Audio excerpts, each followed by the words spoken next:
वैष्णव तिलक इस प्रकार लगाते हैं, शैव तिलक इस प्रकार लगाते हैं और शाक्त उपासक वो तिलक इस प्रकार लगाते हैं। यदि आप शक्ति उपासक हैं और माँ भगवती को समर्पित तिलक को जानना चाहते हैं, तब इस वीडियो को जरूर देखना। 10 महाविद्याओं के चित्र बनाते वक्त मैंने उनके यंत्र बनाए हैं और इन सभी यंत्रों में एक बात कॉमन है, मैं आपको दिखाता हूँ। इस काली यंत्र में आपको एक बिंदु अवश्य दिखेगा और वहीं पर तारा यंत्र में भी ये बिंदु रूपी त्रि, यही शक्ति है। श्री यंत्र में भी यही बिंदु है जो शक्ति का केंद्र है और वैसा ही भुवनेश्वरी यंत्र और भैरवी यंत्र में भी है। परंतु इस बिंदु का अर्थ क्या है? ये बिंदु माँ शक्ति को रिप्रेजेंट करता है। यंत्र के बीच में भगवती स्वयं से शोभित है। यदि हम मनुष्य को एक यंत्र के रूप में देखें जो मूलाधार चक्र से शुरू होकर सहस्रार चक्र तक जाता है, इन्हीं चक्रों को जागृत करने के लिए हम ध्यान लगाते हैं अपने भीतर।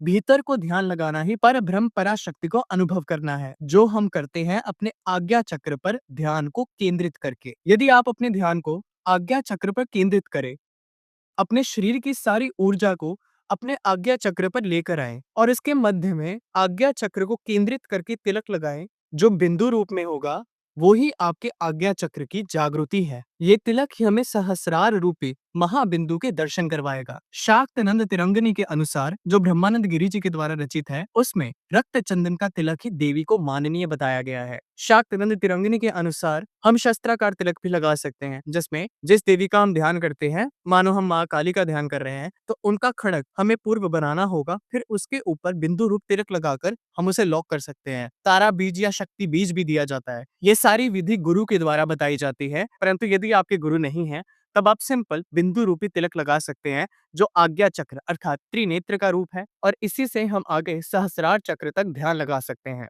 और वहीं पर बड़े बड़े मंदिर जैसे 64 योगिनी मंदिर, ये हमेशा सर्कुलर है, ये कभी भी ट्रायंगुलर नहीं है। यहाँ तक कि हमारा एटॉमिक रिसर्च सेंटर भी वो भी सर्कुलर ही है। समझा जाए तो शक्ति को संग्रहित रखने का, टू स्टोर द पावर, हम उसे सर्कुलर में रिप्रेजेंट करते हैं, जिसका ना कोई आदि है ना कोई अंत है। उसकी शुरुआत और अंत को कोई नहीं जान सकता। यही थ्योरी रिप्रेजेंट करती है माँ शक्ति को।